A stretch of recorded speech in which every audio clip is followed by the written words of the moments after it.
Hola, buenos días a todos. Vamos a esperar unos minutitos para que se vayan añadiendo los compañeros y en breve empezamos la tercera y última sesión del Observatorio de la Biodiversidad Agraria.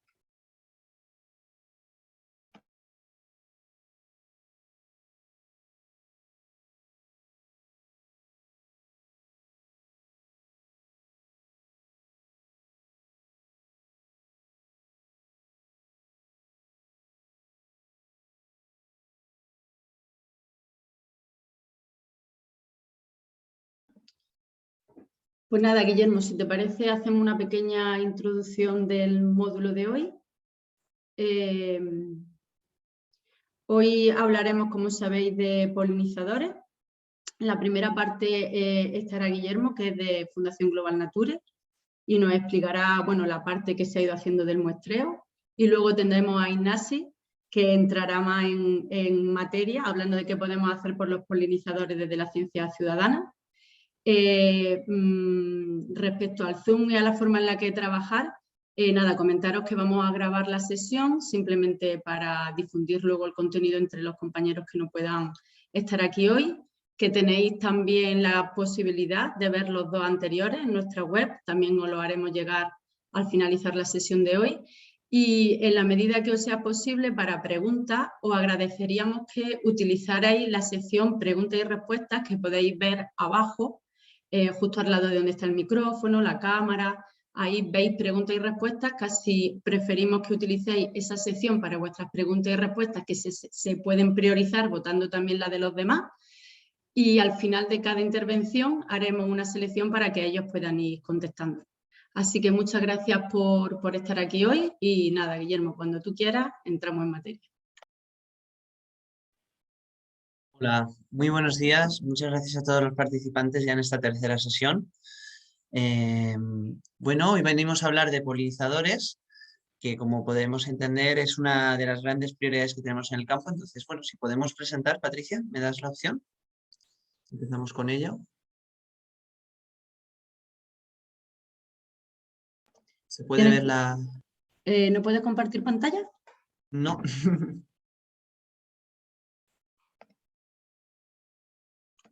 Perdonad, problemas técnicos nada más empezar. A ver ahora. Ahora sí, ahora ya puedo. Muy bien, ahora ya estamos. Fantástico. El guión para hoy, vamos a hablar de nuevo del proyecto. Sé que algunas personas que estáis hoy aquí ya conocéis el proyecto y habéis participado en los demás seminarios, pero vamos a reenganchar para la gente que se incorpora. Después vamos a hablar de nuestra experiencia a lo largo de estos años de OVA en los muestreos de polinizadores y algunos de los resultados, ¿de acuerdo? Y después tendremos a Ignasi Bartomeus, que es presidente de la Asociación Abejas Silvestres, también investigador del CSIC, que tiene una gran experiencia tanto técnica en la divulgación de la importancia de los polinizadores ibéricos. Y creo que no podemos tener quizás una perspectiva más completa que juntar la parte de ciencia ciudadana con la gente que está realizando de verdad los estudios de seguimiento, pudiendo divulgar y generando materiales que son los que nos ayudan a organizaciones como nosotras o a otros investigadores a continuar. ¿De acuerdo? Como comentaba mi compañera, por favor, las preguntas que podáis dirigirnos, si lo podéis hacer por escrito mejor y las iremos recogiendo. ¿De acuerdo?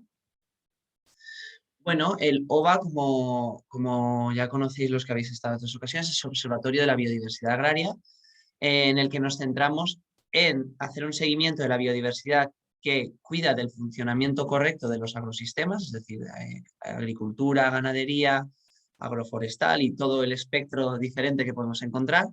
Y entonces el mensaje que queremos transmitir, tanto de puertas hacia afuera del OVA como internamente, a la gente con la que colaboramos, a los centros educativos que nos hemos acercado, es a cuidar nuestra agricultura trabajando a favor de la biodiversidad, no a costa de ella.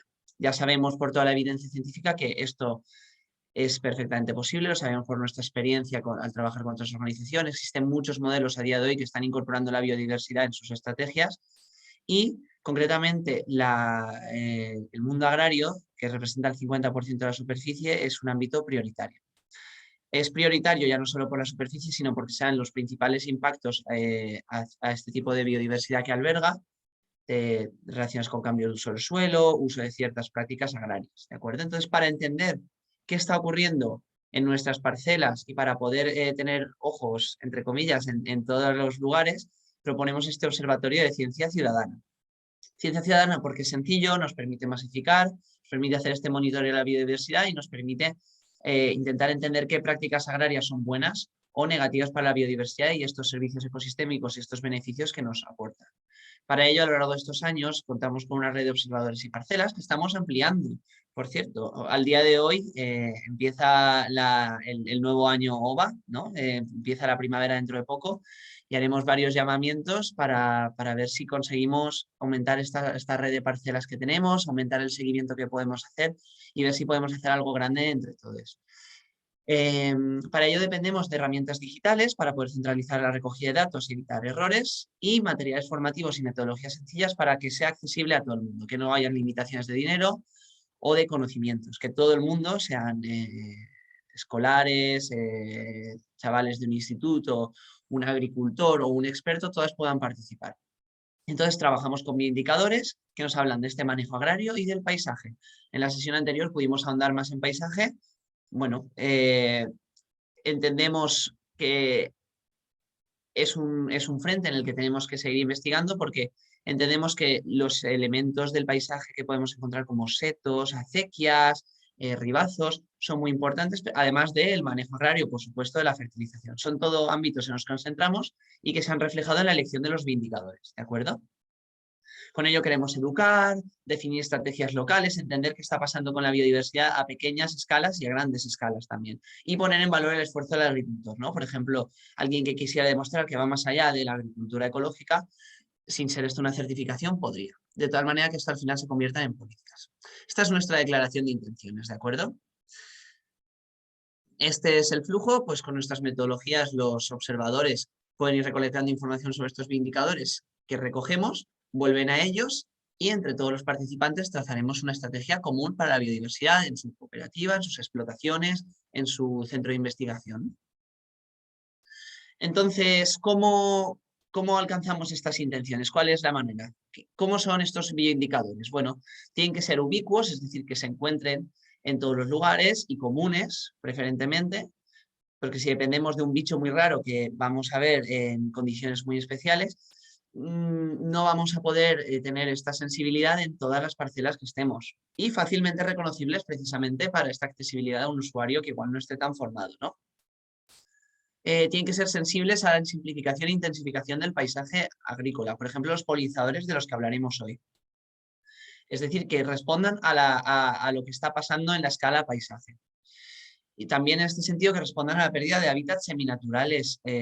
También hablaremos hoy de los himenoteros solitarios, ¿no? De las abejas solitarias que llaman y desde luego Ignasi podrá ampliar más.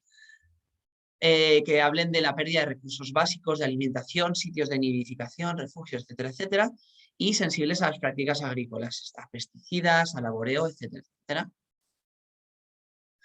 Entonces, con todo ello, bueno, pues si os animaréis a participar después de lo que os explicamos, tenéis una página web en la que os podéis dar de alta como usuario, e incluso sin daros de alta como usuario podéis acceder a los materiales donde hay guías para que podáis conocer a los bichos, protocolos para saber qué hay que hacer en campo, ¿de acuerdo? Todo esto está en la web, pero bueno, estamos a vuestra disposición. Y después está la aplicación móvil y la aplicación web para la recogida de datos.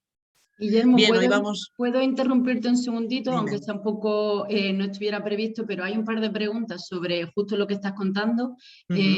Compañeros que quieren añadir su parcela y tienen algunos problemas técnicos, por si te parece oportuno que lo comentemos ahora.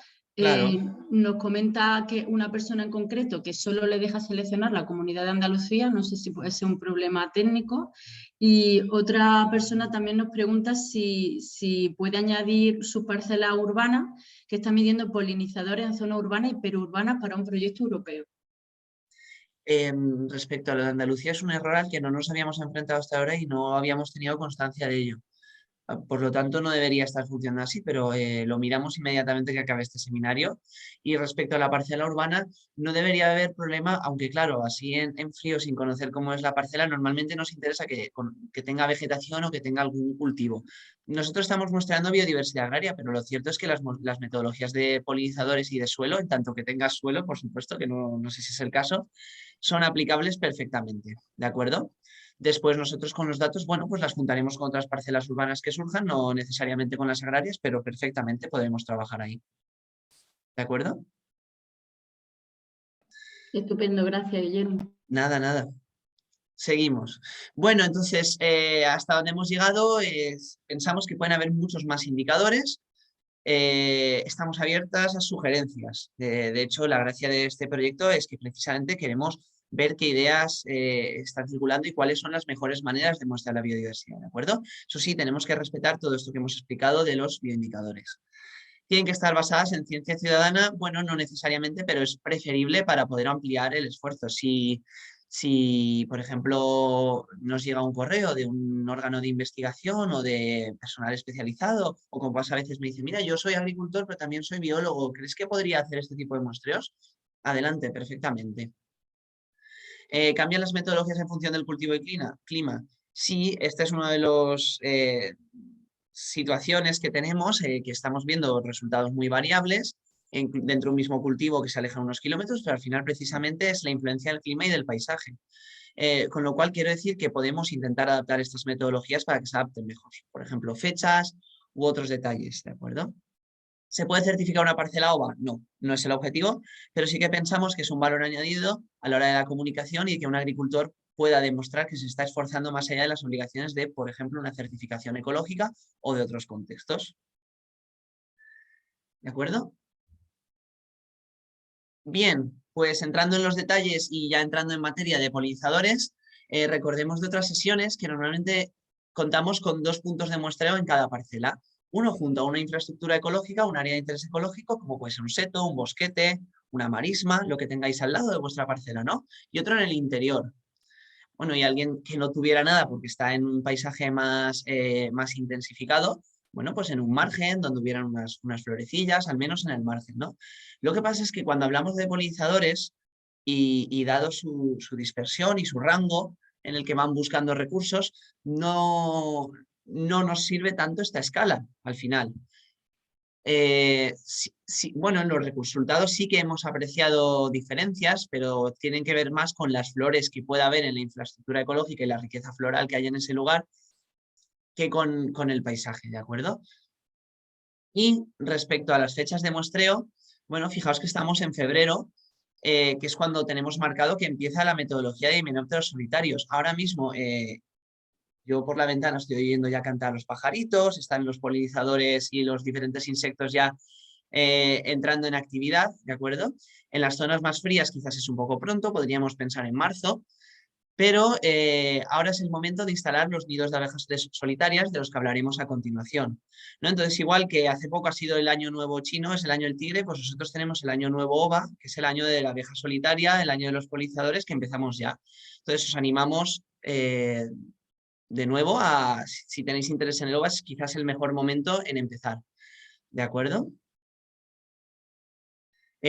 Para ello, vuelvo a insistir, tenemos unas guías, tenemos una guía de campo de los polinizadores y otra guía de las abejas solitarias, en las que, sin pretender ser una guía exhaustiva, damos algunas claves de algunos de los grupos más populares y sobre todo creo que puede ser interesante para un público menos formado, en el que no tengan quizás referencias visuales de toda la diversidad de abejas que tenemos, que quizás Ignasi nos comentaréis, si no podemos hablarlo al final.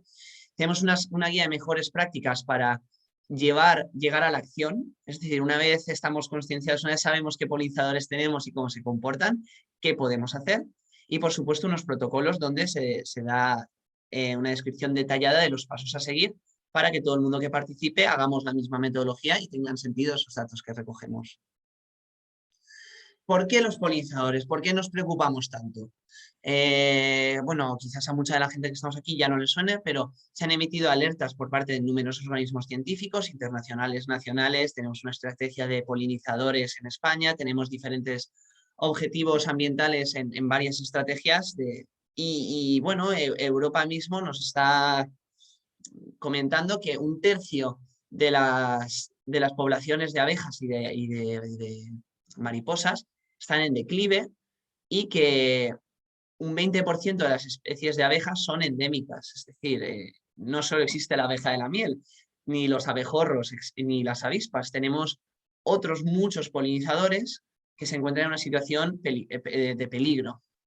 En un total, un 10% de las especies de abejas y de mariposas están en peligro, según, ¿de acuerdo? Entonces, ¿cuáles son las causas de este peligro?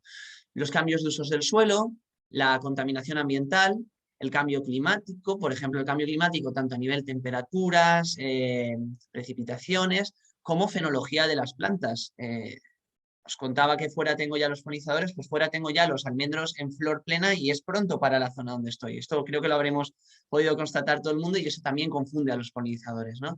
Y el manejo intensivo agrícola, especialmente en referencia a los pesticidas, y cuando hablamos de polinizadores y cuando hablamos de abejas, especialmente los neonicotinoides y otros productos que se han demostrado especialmente tóxicos. Además de otros problemas como puede ser los diferentes patógenos que se están transmitiendo en estas poblaciones, ¿no?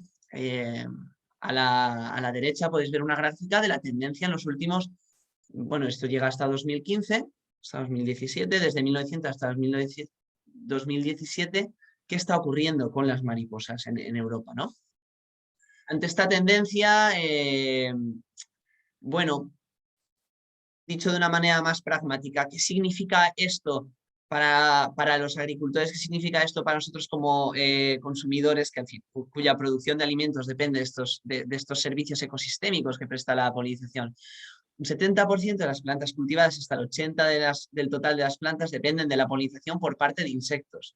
Si tuviéramos que ponerle un precio a esto, que es un ejercicio mental, estaríamos hablando de más de 2.400 millones de euros de estimación de lo que vale esta polinización que estamos recibiendo gratis por estos polinizadores amenazados, ¿no? Bueno, ahora sí, entrando también un poco más en materia, ya sabemos por la ciencia previa, por lo que hemos ido viendo en otras sesiones, como volvemos a insistir en la gráfica de la izquierda, en la influencia de las infraestructuras ecológicas y del paisaje en la polinización, ¿no? Después de una restauración ambiental en la que promovemos setos ricos en recursos florales, néctar, frutos, etcétera, etcétera, estamos favoreciendo la polinización aparte de toda la fauna auxiliar, ¿no? Eso como precedente. Además, en la sesión anterior pudimos ver la metodología de paisaje que realizábamos y cómo realizándolo podemos tener en cuenta algunos parámetros del paisaje, de superficie de interés ambiental, diversidad de usos del suelo, cosas que tenemos en cuenta siempre en el OVA para entender qué está pasando con los polinizadores en una parcela en la que miramos. Ahora sí, como pudimos ver en la sesión anterior, los resultados que tuvimos son complicados y no muy sólidos de momento. ¿De acuerdo? Aunque sabemos lo que la ciencia dice, es una línea en la que tenemos que seguir trabajando. Bien, ¿qué resultados nos hemos encontrado en el OVA? Yo, en un primer lugar, os quiero presentar dos tipos de comparaciones. ¿De acuerdo? En la izquierda tenemos dos zonas de producción olivarera diferentes. Las dos se encuentran en Comunidad Valenciana, una en Alicante, otra en Castellón. ¿De acuerdo? Las dos tienen un manejo similar, excepto que en el sentido de que las dos mantienen cubiertas vegetales, las dos se encuentran en una zona de montaña, salvando grandes diferencias climáticas. Pero la diferencia principal que tienen es que, mientras que la de Alicante es ecológica, la de Viver es de producción integrada, ¿de acuerdo? Nosotros vemos diferencias, a falta de una validación estadística más fuerte, en la abundancia, es decir, la cantidad de visitas florales por metro cuadrado y minuto, y en la riqueza, es decir, la cantidad de tipos diferentes de abejas que hay. Sin embargo, estamos empezando a pensar que no tienen mucho sentido estas comparaciones, ¿no? Insistimos, climas diferentes, suelos diferentes, por mucho que haya cubierta vegetal, una flora diferente. Entonces, aunque estas comparaciones dentro de un mismo tipo de cultivo a nivel nacional las tenemos que hacer y más conforme vayamos juntando datos, quizás nos interesa más centrarnos en comparaciones internas o por lo menos en contextos similares. A la derecha tenemos la misma gráfica para dos parcelas de viñedo muy similares, las dos en manejo eco y las dos muy cercanas entre sí, en provincia de Valencia, si no me equivoco, sí, Vicente y Fontanas, provincia de Valencia. Entonces, podemos apreciar que aún con manejos muy similares y siendo parcelas comparables entre sí, en unas tenemos más abundancia y más riqueza que en otras.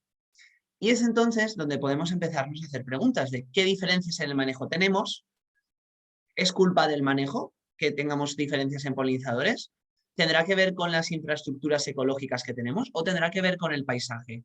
Y es por ello que todas las herramientas que presentamos en la sesión anterior son las que nos ayudarían a resolver estas preguntas, además de la reflexión junto a los técnicos de una cooperativa, de unas empresas en este caso, que diríamos, bueno, ¿qué puede estar pasando aquí para que tu vecino tenga más y tú menos? No en un sentido competitivo, desde luego que no, sino en un sentido de entender qué está pasando respecto a una medida local de los resultados que podríamos esperar, ¿de acuerdo? Entonces, yo creo que esto es una de las grandes virtudes que puede tener el OVA. Si queréis más adelante podemos insistir en esta idea o discutirlo, que es, una vez ya tenemos resultados de un año de varios, podemos intentar entender qué acciones podemos hacer para favorecer estos polinizadores amenazados. Son este tipo de comparaciones internas las que nos van a ayudar a reflexionar junto al técnico de una cooperativa, junto a escolares, etcétera, etcétera, por dónde podemos entrar en acción.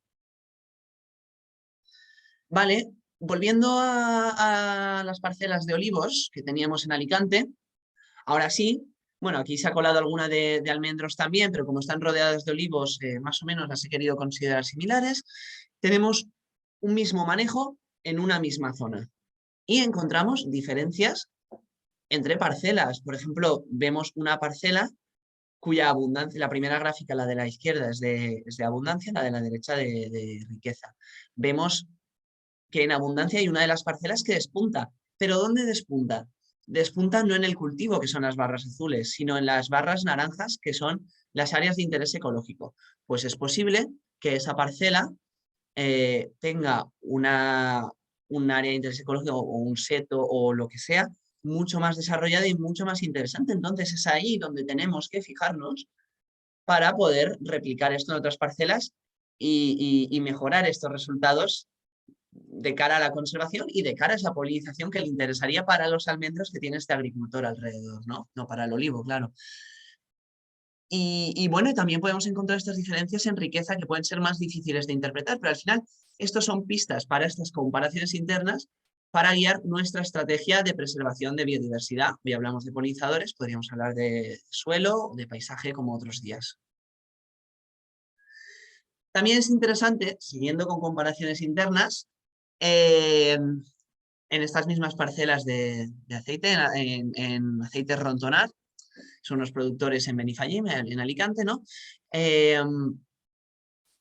Esta abundancia y esta riqueza, cómo evoluciona a lo largo de los meses y ver si hay diferencias en áreas de interés ecológico. Por ejemplo, en el ejemplo de hoy no hemos encontrado diferencias, pero en otras parcelas, cuando hemos comparado con parcelas convencionales, quizás sí que las encontramos.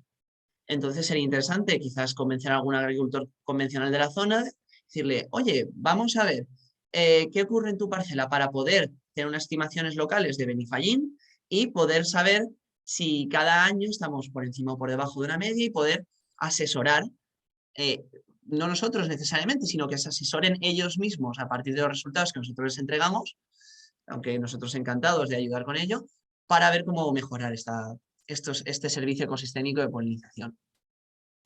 Ahora nos vamos a cítricos en la Ribera, en Valencia, ¿de acuerdo?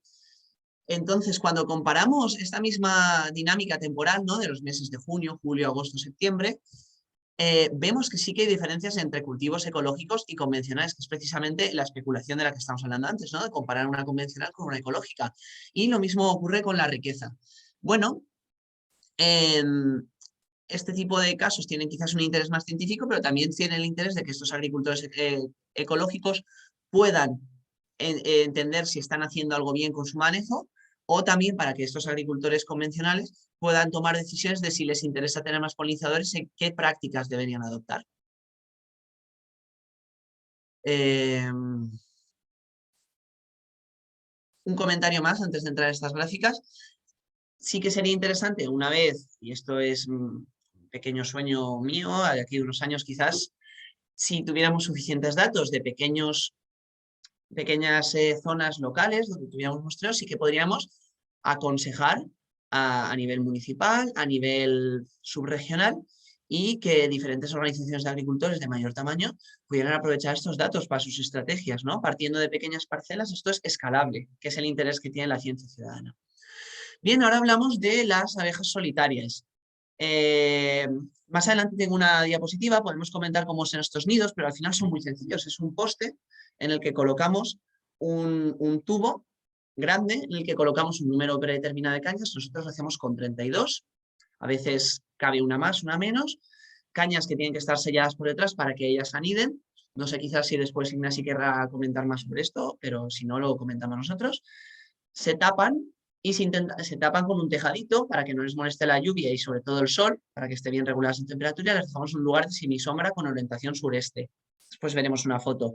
Entonces, estas cañas, llegan los polinizadores, llegan estas abejas solitarias, y si se deciden a ocuparlas, van a poner sus crías y van a sellar cada una de estas cañas con un material. Entonces, algunas familias de estos polinizadores, de estas abejas solitarias, presentan diferencias, con lo cual, de una manera muy sencilla, es decir, yo tardo aproximadamente 1 minuto, 3 minutos en contar cuántas cañas se han ocupado y cuántos tipos de materiales diferentes hay, podemos estimar la diversidad de estas abejas tan importantes y que son muy significativas a nivel de paisaje, porque al ser más delicadas, si me permitís la expresión, son mucho más sensibles a lo que ocurre en el paisaje, ¿de acuerdo?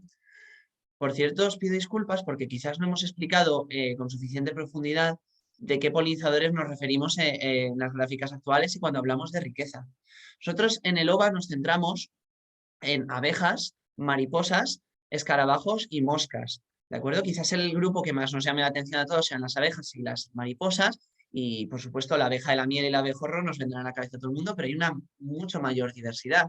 Después las moscas también son un grupo muy importante, nos centramos sobre todo en sírfidos y en bombílidos. Los sírfidos además tienen mucho interés para control biológico, que también son depredadores, y luego de escarabajos, bueno, pues personalmente tengo menos conocimiento, pero nos encontramos muchos escarabajos polinizadores y sí que hay una gran diversidad también.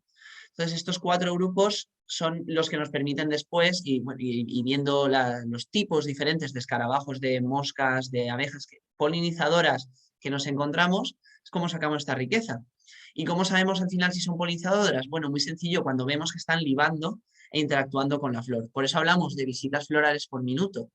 Y no hablamos sencillamente de polinizadores que nos encontramos volando por ahí. Tenemos que constatar que el polinizador ha llegado a esa flor, ¿de acuerdo?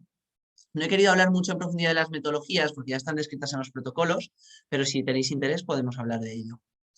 Bien, y cuando hablamos de abejas solitarias, volviendo y reconduciendo la discusión, nos encontramos que en estas parcelas de cítricos encontramos más abundancia en ecológicos, sin embargo, sobre todo en las infraestructuras ecológicas, y quizás en este caso particular, de estas parcelas en particular, puede ser que las áreas de interés ecológico eh, sean de mayor calidad, pero sin embargo, acordémonos de esa diapositiva donde decíamos que quizás no tiene sentido diferenciar entre áreas de interés ecológico interior del cultivo cuando hablamos de polinizadores y especialmente de abejas solitarias, porque al final ellas desde su nido van a desplazarse una distancia. Al final esto es como quien tiene colmenas. Saben que las abejas van a buscar recursos en hasta 4 kilómetros de distancia, ¿no? Entonces, claro, ahí se confunden los efectos del paisaje. Sin embargo, bueno, si les propiciamos Existen abejas solitarias que no van a anidar en nuestros nidos porque tienen preferencia por hacerlo en el suelo. Entonces aquí se juntan una serie de factores.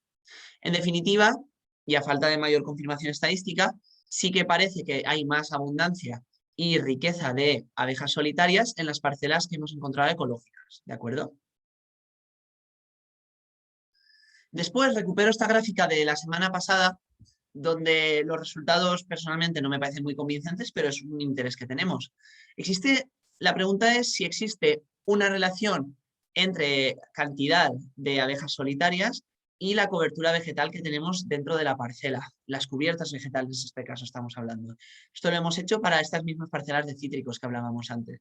Vemos que la correlación es débil, ¿de acuerdo? Pero tenemos interés en seguir trabajando en esta línea para poder relacionar cobertura del suelo con polinizadores. También aquí hay un hecho muy claro. Cuando vas a hacer un muestreo de este tipo, si en una parcela tienen cubierta, podrás encontrar polinizadores porque puede que hayan flores dentro de esa cubierta, sin embargo, si han arado, no vas a encontrar. Entonces, esta correlación en ese sentido está clara, pero queremos llevarla más allá. Ver si hay también, en la segunda gráfica lo vemos, una correlación entre la riqueza de polinizadores contra la riqueza florística, es decir, tipos diferentes de plantas contra tipos diferentes de polinizadores. Bueno, pues estas son las elucubraciones que llevamos en marcha que hacen posibles la ciencia ciudadana. En conclusión, hemos obtenido una gran cantidad de datos de manera sencilla. Es importante insistir en esto, no nos hemos gastado apenas dinero, las metodologías de polinizadores son las más cómodas que hemos podido encontrar, son rápidas, son sencillas y tenemos que seguir explorando los datos. Como caso práctico de hoy o como mensaje para llevarnos a casa, podemos realizar comparaciones entre tipos de fincas, pero es mejor comparaciones internas o por lo menos es el interés que le vemos a corto plazo desde el equipo de LOBA, ¿de acuerdo? Pero por ello es una potente herramienta para seguimiento interno. Tenemos que insistir técnicamente en la parte del paisaje, por todos los motivos antes expuestos.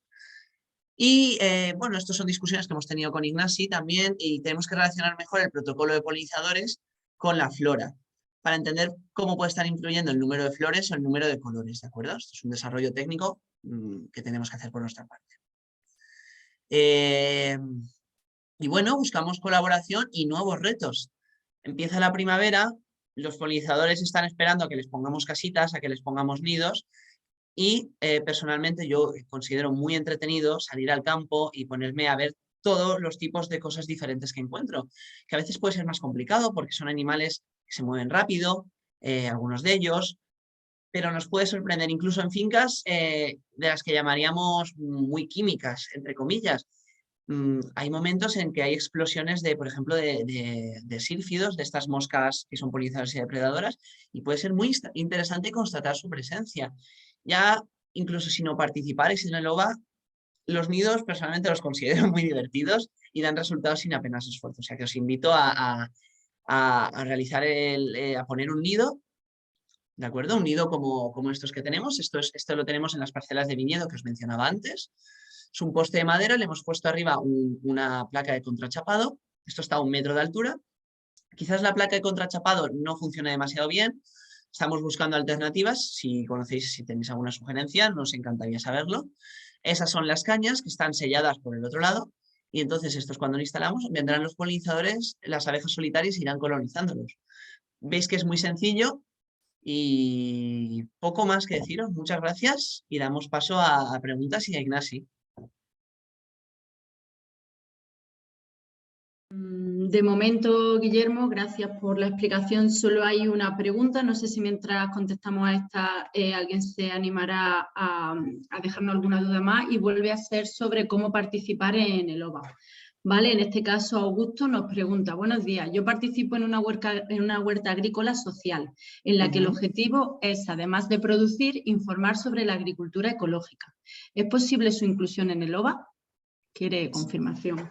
Sí, sí, perfectamente. No hay ningún problema y además es muy interesante. Y más allá de los resultados técnicos como los que presentamos hoy, ¿no? Yo creo que cuando tienes uno de estos nidos en medio de la huerta, la gente te pregunta qué es. Entonces es una herramienta muy buena también de divulgar y de concienciar. Yo te animo de verdad que lo hagas. Si quieres, nos envías un correo y hablamos. por supuesto. Perfecto, pues mira, nos comenta ahora Patricia, buenos días. ¿Con qué productos sellan las cañas para abejas solitarias? Vale, a ver, aquí depende de lo que utilicéis como material. Nosotros utilizamos materiales diferentes porque hemos estado probando cosas. Utilizamos, para empezar, cañas, arundo, por ejemplo, o otras cañas de las que podemos encontrar en zonas junto a un río, junto a un arroyo, en zonas más palustres, ¿no? El problema de estas es muy importante, esto está descrito en los protocolos, que estas cañas tengan un tamaño determinado. Tienen que ser entre 4 a 10 milímetros y preferentemente entre 6 y 8, porque es el tamaño que les gusta a las abejas solitarias. ¿De acuerdo? Entonces, si trabajas con cañas de caña natural, como están tabicadas, sencillamente tienes que intentar respetar una longitud. Nosotros intentamos que sean 20 centímetros, a veces puede ser 15, es difícil que te cuadre todo cuando estás trabajando con materiales naturales, ¿no? Esa longitud, en uno de los lados tienes que dejar el tabique de la caña y en el otro lado tienes que dejar abierto. Si no están tabicadas, las abejas no van a colonizar. Es muy importante. Cuando trabajamos con otras cañas abiertas, como pueden ser de cartón o pajitas o tubos de papel, hay diversas opciones, ¿no? Depende de lo que quieres que te duren. Nosotros recomendamos tubos de cartón o las cañas. Si están abiertas por ambos lados, con un poquito de arcilla o del suelo mismo de la explotación, mezclado con agua, hacemos una bolita y los tapamos. Si no, me comentaba Ignacio el otro día que las puedes doblar por detrás, si es una caña de papel, por ejemplo, y con eso ya quedarían selladas y a ellas ya les vale. ¿De acuerdo? Perfecto, sobre esta misma temática nos preguntan, ¿la riqueza a qué nivel habéis llegado a identificar a los polinizadores? Y sobre los nidos de abeja, ¿qué tamaño de caña habéis usado? Vale, de acuerdo. Respondo a la segunda, que es más fácil primero. Estamos utilizando cañas de diversos tamaños. Estamos ahora preguntándonos internamente si merece la pena diferentes tamaños, que es lo que hemos visto recomendado por muchos sitios y nuestra experiencia funciona muy bien, o todas el mismo tamaño. Pero es muy importante eso, que sean entre 6 y 10 milímetros y preferentemente entre 6 y 8. ¿De acuerdo? Son el tamaño que más les gusta a ellas. A las que van a entrar en el nido, ¿no? Insisto, hay otras abejas solitarias que igual están en el suelo. Mira, una alternativa, me voy por una tangente, pero es coger un tronco de madera, taladrarlo con este diámetro que estoy mencionando. Entonces hay otro tipo de abejas solitarias que van a tener interés de colonizarlo. Esa es otra posibilidad. Y sobre la longitud, nosotros recomendamos, ahora no recuerdo exactamente el protocolo, creo que son 15 centímetros. Es lo ideal para que ellas puedan, porque ellas van tabicando las diferentes crías que ponen para que puedan poner más o menos según su interés. Y también para mantener el estándar. Al final el interés que tenemos nosotros es que si estamos muestreando en un sitio, toda la gente que esté participando en ese sitio lo haga de una manera igual y si pudiéramos aspirar a que fuera de la misma manera el mismo protocolo en toda España, mejor. Respecto a la pregunta primera, a la de la diversidad, vale, nosotros nos ponemos en la tesitura de que esto lo tiene que realizar un usuario no experto, ¿de acuerdo? Entonces lo que le pedimos es que identifique cosas muy básicas. Para empezar, ¿me puedes distinguir si es una abeja, una mosca, un escarabajo y una mariposa? Normalmente la gente no tiene problema con hasta esa altura, quizás con la excepción de las moscas, porque los sírfidos, para alguien que no los haya visto, quizás pueden confundir porque parecen abejas. Los sírfidos tienen otra manera de volar, tienen los ojos de otra manera, eso lo detallamos en las guías. Quitando esa diferencia, después quien quiera llegar más lejos, ¿de acuerdo? Puede intentar identificar si es un megachílido. Normalmente se le pide que nos diga si es la abeja de la miel, si es un abejorro, que no hay ningún problema en distinguirlo. Las mariposas también pueden ser más fáciles de distinguir por la coloración. Pues llegamos a nivel de familia con mariposas. También con escarabajos damos dos familias, por ejemplo, cetónidos. ¿Cetónidos se llaman?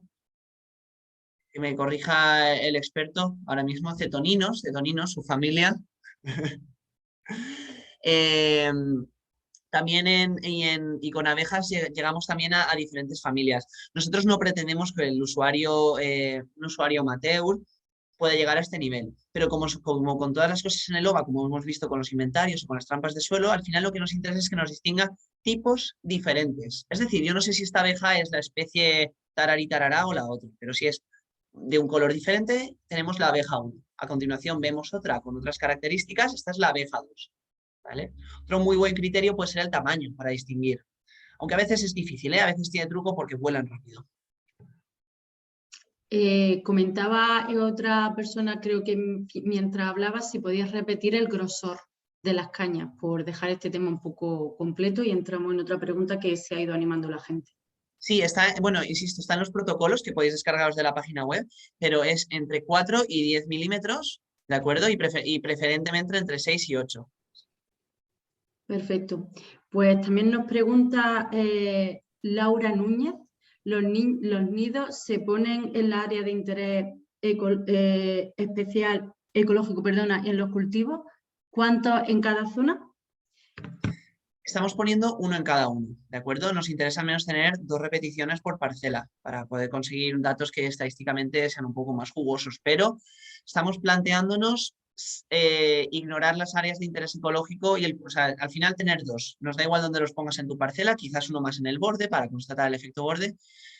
Hasta ahora ha sido uno en el área de interés ecológico, otro en medio del cultivo. Para este año no, pero para el año que viene igual lo cambiamos. Ya, eso es más una cuestión interna.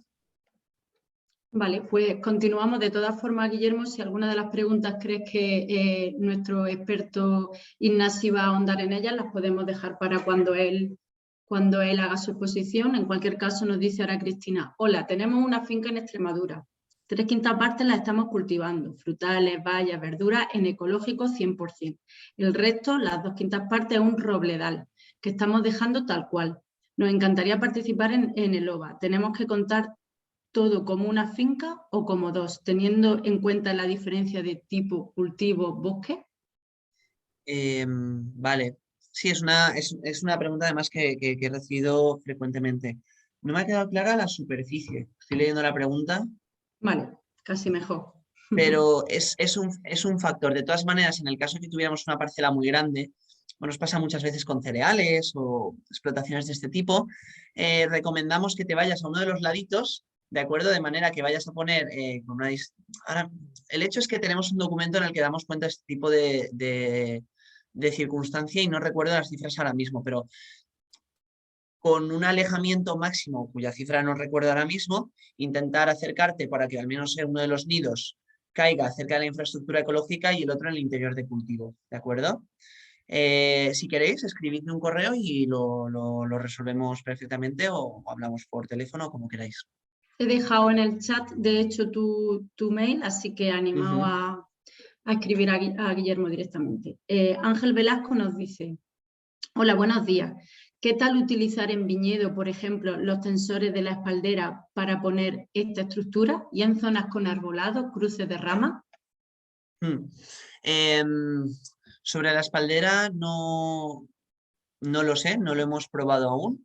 Yo creo, en tanto que es una estructura estable, yo creo que no habría ningún problema, pero es importante, eso sí, que tenga opción del tejado. Si de alguna manera consigues adaptarlo para que manteniendo la altura de 1 metro, la orientación sureste y que tenga el tejadito, y si es estable, no habría problema. Es importante que no se nos mueva, porque si no, claro, les estamos sacudiendo la casa a ellas, no es favorable.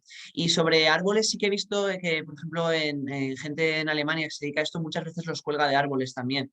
Nosotros lo hemos hecho así porque nos parece un modelo todoterreno que se adapta a todo tipo de explotación, pero bueno, quizás Ignasi puede comentar respecto a ello, pero en mi opinión sí que sería válido. No sé si te parece entonces, Guillermo, que demos paso a Ignasi y retomamos las preguntas que queden y que se puedan ir generando cuando Ignasi nos haga su exposición, que seguro que aclara muchas dudas y quizá también despierta nuevas. Claro, pues... Si quieres hacerle una pequeña introducción o si directamente ya Ignasi empieza, como queráis. Bueno, pues muy brevemente, mientras Ignasi prepara su presentación, él se podrá presentar a sí mismo, mucho mejor que yo, sin duda, pero el doctor Ignasi Bartomeus es el presidente de la Asociación Abeja Silvestre y también es investigador de CSIC en la estación experimental de Doñana. Él ha hecho seguimiento de polinizadores en interacción con diferentes manejos agrarios, características del paisaje. Es decir, que mientras que nosotros somos los aficionados, él es el experto que con una investigación donde ahí sí que llegan a identificar especies, a identificar interacciones florales, ¿no? Por ejemplo, qué polinizadores prefieren qué flores. Él intenta desenmarañar esta trama ecológica que mantiene a los polinizadores y, por tanto, contar con él hoy nos va a ayudar a ver con mucho más claridad qué podemos hacer por los polinizadores ibéricos desde la ciencia ciudadana. Ignasi. Pues muchas gracias. Si dejas de compartir pantalla, comparto yo la mía. Y nada, eso de los aficionados, nada, porque yo creo que son dos piezas totalmente complementarias. Lo que hacemos desde la ciencia es muy necesario y es sentar esas bases de qué conocemos, qué biodiversidad hay, cómo funciona, qué técnicas funcionan mejor. Pero muchas veces nos quedamos en una burbuja donde es muy difícil pues que esto que estamos haciendo pueda llegar a más gente, y vosotros precisamente cogéis esa información y la hacéis útil, la expandís, estáis amplificando estas acciones de conservación. Entonces, para mí es un placer estar aquí hoy y poder compartir parte de estas inquietudes. ¿Veis correctamente la pantalla, verdad? Muy bien. Pues en la charla de hoy había centrado un poco, respondiendo un poco a esta pregunta primero de qué les pasa a las abejas, que parece que está en el ambiente, que todo el mundo está preocupado, pero a veces también hay ciertas confusiones.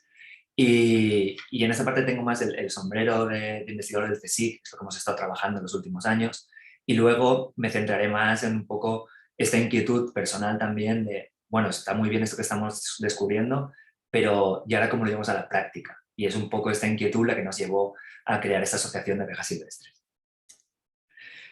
Una cosa que quiero empezar es pidiendo que os imaginéis, de hecho me he precipitado aquí, que os imaginéis una flor y que penséis en vuestra flor favorita o lo que os guste, la que hayáis visto recientemente.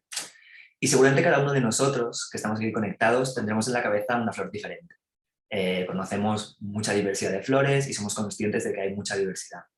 Si os pido lo mismo ejercicio con las abejas, es muy probable que la mayoría piense en la abeja de la miel. Incluso en este foro, donde hay gente que conoce mucho, hay grandes naturalistas y estáis ya interesados, es la abeja que conoce todo el mundo. Es normal, nos da miel, que nos gusta, y a veces es la que identificamos con esas picaduras a veces, entonces es lo que está en nuestro imaginario colectivo. Pero en el mundo hay más de 20.000 especies de abejas, y solo en España hay más de 1.000 especies de abejas. Es una diversidad muy notable. Para que os hagáis una idea, es el doble de especies que hay de pájaros. Y hay abejas más grandes, más pequeñas, hay abejas parásitas, igual que hay pájaros parásitos como el cuco, hay abejas sociales, hay abejas solitarias, hay una gran diversidad. Y básicamente cuando hablamos de abejas, hablamos de insectos, esto lo sabíamos, son himenópteros, o sea, están en esa familia que las avispas y las hormigas, forman un grupo. Y lo que las diferencia de las avispas, que es otra cosa que muchas veces pues, no sabemos por qué, porque unas están en un grupo y otras en otro, es que las abejas son vegetarianas durante toda su vida, se alimentan solo de néctar y polen, y por lo tanto además han desarrollado muchas veces más pilosidad, son más peludas para poder atrapar ese néctar. Mientras que las avispas son carnívoras, la mayor parte de su dieta viene de cazar otros pequeños insectos. Entonces ahí está la distinción más clara. Como he dicho, conocemos mucho la abeja de la miel, grandes colonias, una reina, estratificación de obreras, de los zánganos, pero nos han explicado muy poco de cómo viven las abejas solitarias. Y la mayoría viven sin colonias. Entonces, conocemos el adulto que emerge en primavera y lo que se dedica es a crear estos nidos que nos explicaba Guillermo, muchas veces en pequeños agujeros o en el suelo, que los excavan ellas mismas, y en cada uno de estos nidos dejan una pequeña bolita de polen con un néctar y un huevo. Ponen un compartimiento y siguen haciendo la siguiente. Y van poniendo así a cada descendiente, cada hijo, en uno de estos compartimentos.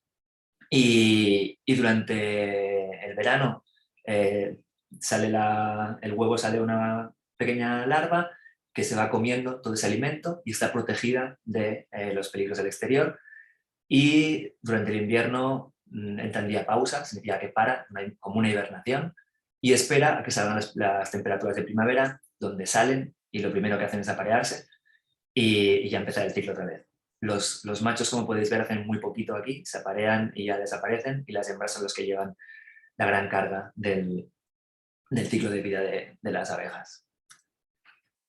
¿Por qué son importantes? También lo cuenta un poco Guillermo, iré rápido aquí, pero son... O sea, quería empezar también por destacar eso de que todas las especies son importantes. La biodiversidad es belleza, es una capacidad de fascinarnos. Yo cuando veo a mis hijos ver un insecto palo o cualquier otro bicho, preservar la biodiversidad es importante en sí mismo. Pero además los polinizadores son interesantes porque hacen una función muy fácil de identificar en el ecosistema, que es polinizar más del 80% de las plantas, con lo cual permiten que se reproduzcan, permiten que el polen de una planta vaya al de otra y se hagan frutos. Y además, no solo las plantas silvestres, sino también las plantas que comemos. Y también no cualquier planta que comemos, sino las que tienen más nutrientes y más vitaminas. Las frutas y las verduras, las que más dependen de las abejas, porque por ejemplo los cereales no dependen de la polinización, pero también, a pesar de ser una parte importante de nuestra dieta, no nos aportan estos nutrientes que son tan necesarios. Otra cosa que me cuenta Guillermo es, bueno, pues sí, las abejas están desapareciendo, hay una crisis de polinizadores, ¿qué está pasando? ¿Cuánto nos podemos creer de esto? Y eso es lo que hemos estado estudiando nosotros en los últimos años, y no es fácil. Las causas son las que conocemos, es que somos muchas personas. O sea, hemos pasado los 7.000 millones de personas y no solo es que seamos muchos, sino es lo que hacemos. Nuestra actividad, sobre todo en la actividad industrial, está teniendo un impacto muy, muy fuerte, estamos cambiando el clima, estamos ya más de medio grado por encima de la media y esto va a peor. Y también somos especialmente buenos en transformar paisajes naturales y complejos en zonas agrícolas ordenadas, que son necesarias para nuestra alimentación, pero son un cambio muy drástico en el ecosistema. Con lo cual, todos estos impactos están teniendo impacto en la biodiversidad en general y en las abejas en específico. Una gran confusión es, como os decía, la gente conoce la abeja de la miel y he visto campañas, seguramente con muy buena intención, pero la abeja de la miel está desapareciendo. No sé cuál es vuestra sensación, pero los datos es que la abeja de la miel nunca había habido densidades tan altas en toda la historia en España y en general en el mundo. Y eso es difícil de explicar, requiere eso, poder tener 3 minutos de explicación, porque no nos están engañando, la abeja de la miel tiene problemas. También están muriendo más abejas de la miel que nunca, tienen más enfermedades y están expuestas a más riesgos que nunca. Sí debemos preocuparnos de la abeja de la miel, pero no por su especie, porque socioeconómicamente los apicultores son muy buenos creando nuevos enjambres y pueden crear más colonias a ritmo más rápido del que se mueren. Con lo cual las densidades que tenemos ahora son, incluso en algunas zonas me atrevería a decir, que excesivas. Aquí en España la abeja de la miel era nativa, pero prácticamente no quedan abejas de la miel en estado salvaje, porque las enfermedades y los patógenos, sobre todo, que han venido del exterior, las han diezmado. Y ahora es una especie manejada, yo lo hablo que es una especie más de ganadería. Y es muy buena polinizadora para algunos cultivos, pero es muy mala para otros. Por ejemplo, son incapaces de polinizar el tomate, porque requiere el tomate que vibres, y eso lo saben hacer los abejorros y otras abejas silvestres, pero no la abeja de la miel. Con lo cual es una buena aliada para la biodiversidad, pero no reemplaza toda la cantidad de abejas solitarias que hacen otras funciones. Sus problemas, como decía, están asociados a la domesticación, a enfermedades, y hace tiempo salió este síndrome del colapso de las colonias o despoblación de las colonias, que parece que es un síndrome complejo, que intervienen hongos, virus, también tienen problemas de nutrición, porque como especie manejada muchas veces las ponen en paisajes que solo tienen acceso a un tipo de flor, entonces pues les faltan nutrientes. Pero vaya, no quería entrar mucho más en la abeja de la miel, porque lo que yo trabajo de verdad son en las otras 19.000 especies. que no necesitan estar gestionadas. Como no tienen grandes reservas de miel, tampoco necesitan proteger ese nido, con lo cual no suelen ser agresivas. Piensa que es una madre única que está aprovisionando a sus nidos. No se puede jugar que la depreden o que la matemos porque tiene una misión importante. En cambio, las abejas de la miel tienen esas obreras que su función es sacrificarse por la colonia. Con lo cual son fáciles de trabajar. Son un buen candidato para estos nidos que enseñaba Guillermo. Nosotros los tenemos en casa y mis niños están a 3 centímetros y mientras estés tranquilo, jamás hemos tenido ningún problema. Son muy buenas polinizadoras. Como os he dicho, hay una gran diversidad de flores y de formas, de tamaños, de cómo son estas flores, que necesitan una gran diversidad de abejas. Es como estos juegos de encajar piezas que tienes que poner el triángulo en el triángulo, el círculo en el círculo, y no puedes sustituir uno por otro. Necesitamos mucha diversidad de abejas porque hay mucha diversidad de plantas. Y da mucha estabilidad al sistema, porque hay muchas especies, con lo cual no dependemos de una sola. Si hay una que un año le va mal, pues hay otra que la reemplaza, y cubren toda la fenología. Hay especies que son muy tempraneras, especies que son muy largas, y al haber este solapamiento hace que siempre hayan 2 o 3 especies activas que puedan ser de utilidad. Están desapareciendo, esto es complicado, vamos sabiendo cada vez más cosas, pero es difícil de estudiar, son muy pequeñas, son muy rápidas, viven poco tiempo, son difíciles de identificar, como decíamos. De hecho, justo esta semana hemos publicado una descripción de una especie de abeja que no era conocida, que es una nueva especie para la ciencia aquí en Doñana. O sea que se siguen descubriendo nuevas especies y sabemos pocas cosas. Sí sabemos que en general sus poblaciones se están reduciendo a nivel mundial. Aquí quería enseñaros un trabajo que hice con Óscar Aguado, en el que utilizábamos un muestreo que hubo en los 1980, hace ya unos cuantos años, y era un muestreo muy bien hecho en 6 parcelas y que lo repetimos años después para ver qué tal iba la riqueza de especies. Y vimos que en general había bajado. En general estamos perdiendo especies. Pero para mí lo más importante de esta gráfica es estos puntos rojos y verdes que son líneas rectas, donde son sitios donde hemos mantenido la biodiversidad completamente de esas parcelas. Y eso es muy importante porque esas 2 parcelas son parcelas que esto es en la zona de Valladolid, estaban subidas hacia el páramo, son zonas donde la agricultura incluso ha retrocedido y donde no ha habido grandes cambios.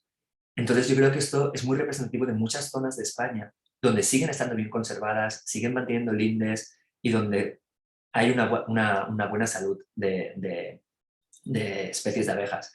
Sin embargo, zonas donde estaban cerca de núcleos urbanos que se han expandido mucho o zonas agrícolas que se han intensificado y se han perdido, pues eso, márgenes y lindes, es donde vemos estos decrecimientos. También nos indica que podemos revertirlos, como estáis todos vosotros intentando con los OVAs. También las causas iré rápido porque han sido mencionadas, pero la que es evidente es la pérdida de hábitat. Tenemos hábitats muy ricos en especies, hay una gran diversidad de plantas, por ejemplo, en el matorral mediterráneo. Si lo cambiamos bosques y praderas por ciudades y cultivos, pues son hábitats con mucha menos cantidad de flores y hay menos especies que pueden sobrevivir allí. Sin embargo, hay muchas especies de abejas que sí que se adaptan a estos ambientes. Pueden aprovechar zonas agrícolas y pueden aprovechar incluso zonas urbanas. Con lo cual, estamos filtrando parte de estas especies más especialistas que requieren hábitats naturales, pero aún tenemos especies que no son, o que pueden convivir con nosotros. Si encima de todo esto añadimos los pesticidas o insecticidas, que su propio nombre lo indica, pues estamos aún complicando más su existencia en estas zonas. El otro gran factor que está afectando a las poblaciones de abejas y a muchos otros animales es el cambio climático. Esta gráfica supongo que os suena, donde vemos que a lo largo de los años ha ido fluctuando, pero de forma más o menos estable, y en los últimos años está siendo una verdadera locura las temperaturas que estamos llegando. Este año, por ejemplo, en la zona de Andalucía hay una sequía muy considerable, casi no ha llovido y las temperaturas están siendo muy altas. Y eso afecta a los insectos, sobre todo porque son especies ectotérmicas, se llama, que es que no regulan su propia temperatura como nosotros, sino que dependen de la temperatura exterior, con lo cual si hay más calor, pues su metabolismo va más rápido. Y hay varios ejemplos, uno muy bonito en la cordillera de Picos de Europa, que hicieron unos investigadores, colegas nuestros, también hicieron un muestreo histórico y volvieron a mirar ahora, y la mayoría de especies, con el incremento de temperatura, ha subido en altura. Han buscado adaptarse a esas temperaturas que les funcionan bien fisiológicamente. Y eso tiene un problema, que las montañas cada vez son más estrechas cuando vas hacia arriba, hay menos área, con lo cual hay menos área que se adapten. Pero es que además las abejas que estaban aclimatadas a vivir a más altura, pues hay un momento que se acaba la montaña. Son las especies más vulnerables y las primeras que estamos perdiendo. Otro cambio que hemos notado es la fenología. Si antes las abejas solían empezar a la sortividad en marzo, abril, muchos de estos años tan tempranos la están empezando mucho más pronto, en febrero o incluso en enero, lo cual, junto con la impredecibilidad del cambio climático, y no solo que sea más caliente, sino que también hay más variabilidad, hace que a lo mejor pues, tú emerges en febrero, hay un par de semanas buenas, se te da bien, empiezas a construir tus nidos, pero de repente en marzo hay una helada muy fuerte. Es mucho más sensible a ese tipo de cambios. Así que el cambio global está ya afectando a muchas especies. Y el último gran factor es, como he dicho antes, también el de los patógenos, sobre todo cuando son exóticos. Cuando estamos moviendo abeja de la miel de otros países, incluso abejorros comerciales que se están empezando a vender en España, pero vienen comercializados del norte de Europa. Y claro, cuando llega un virus o una bacteria o incluso otro tipo de patógeno que nuestras abejas nativas nunca han estado expuestos, pues se ven mucho más afectadas. Y creo que lo entenderéis todos perfectamente porque estamos viviendo en una época de pandemia donde el estar tan conectados y expuestos a nuevos virus está siendo bastante desastroso. Gran parte de mi investigación se ha centrado en entender estos procesos, pero al final también era un poco deprimente en el sentido de que al final como ecólogos te sientes que estás siendo simplemente un historiador de cómo se va destruyendo la biodiversidad. Que está muy bien documentarlo, pero está mucho mejor si podemos hacer algo. Y las abejas yo creo que se prestan especialmente a poder hacer acciones de conservación individuales, deslocalizadas, donde mucha gente a la vez puede hacer pequeñas cosas.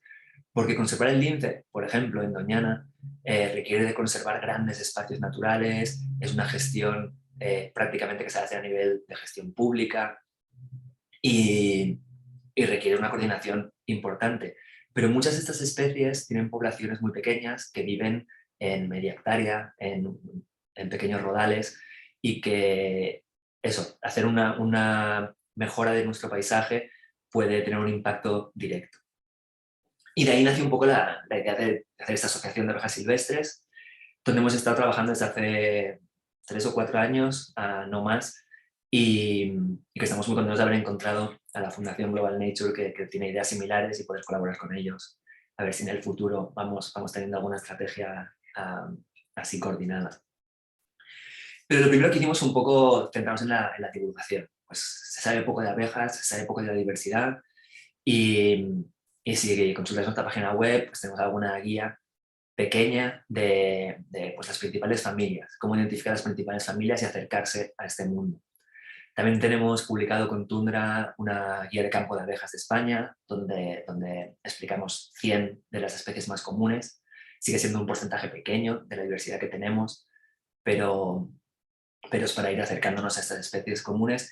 Igual que la guía de abejorros, que la ventaja de los abejorros es que hay 36 especies en España, o 37, creo que es un número manejable para poder hacer una guía, son especies grandes, fáciles de ver, y hemos empezado a hacer divulgación en ese sentido. También tuvimos la oportunidad de trabajar con un proyecto que se llama Habitat, que de hecho tiene ciertas similitudes con el OVA, sin embargo nosotros no podíamos hacer ese seguimiento y esa es la parte que realmente nos faltaba.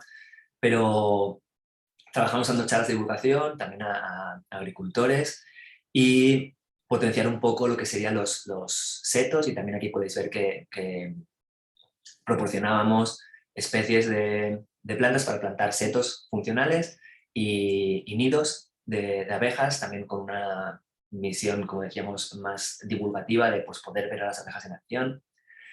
Y nada, estuvimos plantando más de 100 fincas, en total creo que eran 100 hectáreas de setos que tenían plantas nativas y especialmente atractivas para diferentes grupos de abejas. Con lo cual esto funcionó muy bien y la actividad se hizo en Cataluña y teníamos más de 100 puntos repartidos por toda Cataluña. Una de las cosas que hicimos fue preguntar a los agricultores qué les frenaba a poder cultivar de una manera más amigable con las abejas. Y yo personalmente esperaba que me dijeran, bueno, temas de pesticidas o así, pero lo que nos sorprendió fue esto, que la causa más nombrada fue la falta de información. Con lo cual, trabajos como el que estáis haciendo con el OVA o como el que estamos intentando hacer nosotros de proporcionar esta información, creo que son súper interesantes. Esto naturalmente es una población a nivel encuestal reducida, pero es indicativo, yo creo, de que muchas veces si tenemos esta información y estas oportunidades, hay mucha gente que está dispuesta a invertir ese tiempo en mejorar la biodiversidad. Con lo cual, una de las cosas que hicimos fue este pequeño tríptico que también se puede descargar desde nuestra página web con un poco de consejos de qué podemos hacer de forma fácil para mejorar la biodiversidad y que están muy alineados con lo que estáis haciendo en Enova. A nivel de paisaje, también es importante destacar aquí como investigador, la Unión Europea está apostando por hacer unos paisajes europeos más sostenibles. Y dentro del proyecto Showcase estamos trabajando en esta línea. Aquí veis otros ejemplos, un paisaje mucho más simplificado, donde hay un árbol con un paisaje que tiene un mosaico, que hay diferentes cultivos de diferentes tamaños, con un río que mantiene cierta vegetación de ribera. Y en el fondo alguna de vuestras preguntas era ¿qué más podemos hacer? Y lo más fácil de hacer muchas veces es no hacer nada, es decir, mantener esa heterogeneidad, poder mantener que los caminos estén un poco más sucios, que haya plantas ruderales o incluso a veces mal llamadas malas hierbas en los márgenes, que las zonas de ribera se respeten bien y que tengas una diversidad de cultivos. Cuantos más cultivos, más se espacian las prácticas, incluso de poner fertilizantes, de poner pesticidas, que muchas veces son necesarios.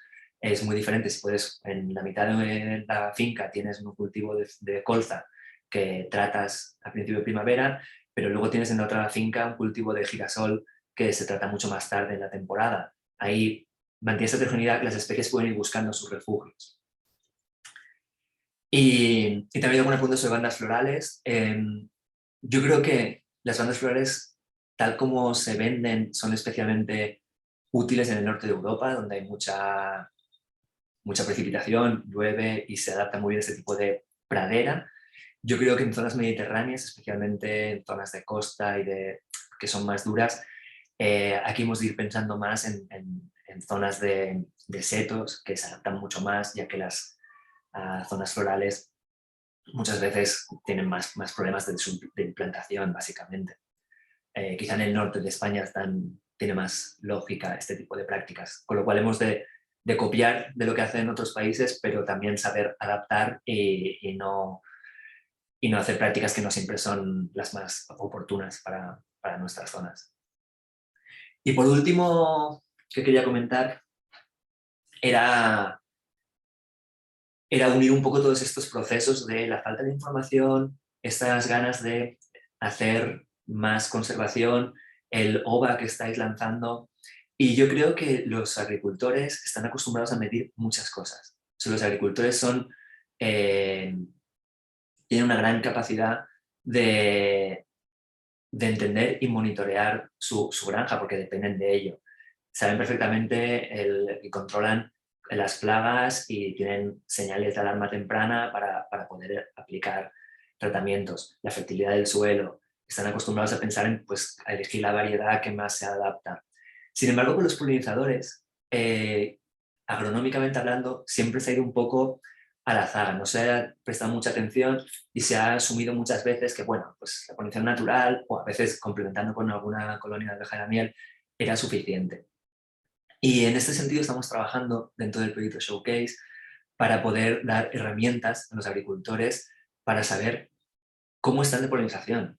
¿Hay suficiente? ¿Hay poca? ¿Necesito más? ¿Necesito complementar? ¿Necesito menos? A veces estoy poniendo demasiadas colonias de abeja de la miel que tampoco es siempre productivo.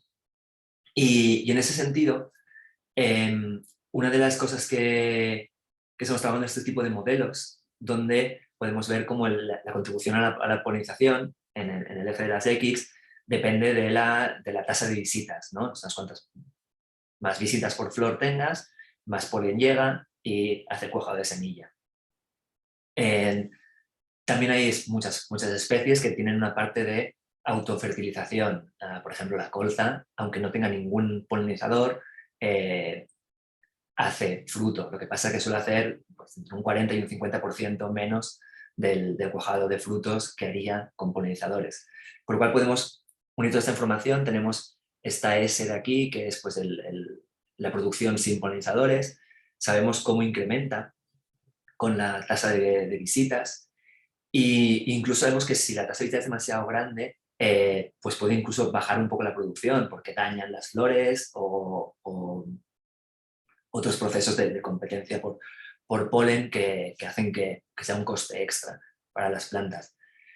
Y si desarrollamos estos modelos, que estamos bastante avanzados para diferentes cultivos, podemos saber cuál es el óptimo. Es cuántas visitas por flor y minuto requieres para que tu cultivo funcione, o sea, tenga la polinización óptima. Y podemos medirlo. Esto es una cosa que es relativamente fácil de medir en toda esta filosofía OVA de que tú mismo puedas ser partícipe de, oye, he hecho esta acción, voy a ver si funciona. Y el propio agricultor puede, pues eso, ponerse delante de una flor pues de su almendro o de su girasol o del cultivo que tenga y observar el número de flores y las visitas que reciben en 10 minutos. Y esa tasa de flores te puede decir más o menos en media cuántas visitas por flor y minuto tenemos y si son suficientes para maximizar ese cuajado de semillas.